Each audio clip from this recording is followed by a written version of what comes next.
سلام البنات، وصفتنا اليوم معسله رمضانيه بالدجاجه اللي كتجي ساهله وكتجي لذيذه، والمنظر ديالها كيجي رائع كما كتشوفوا، وسهله في التحضير. اول حاجه غادي نحتاجوا الطحين، الجنجلان، حبه الحلاوه والنافع، قرفه، خميره الحلويات، ملح.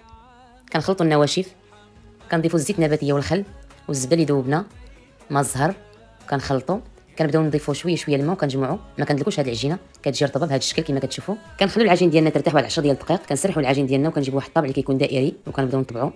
كنشدوا دائره، كنشدوها مربع ديالها وكنتنيو، كنكليكيو عليها مزيان باش ما تفتحش لينا في القلي. منين نبداو نقليو،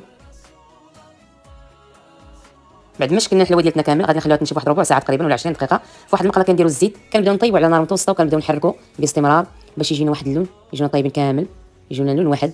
صافي كنطفوهم في العسل. بعد ما كنصفوهم كنطفوهم في العسل. هذا هو الشكل النهائي المعسل ديالتنا. زينتهم بليس كونطاسي، كيجي رائع وكيجي لذيذ. جربوه ان شاء الله ونشوفكم في الوصفه الجايه.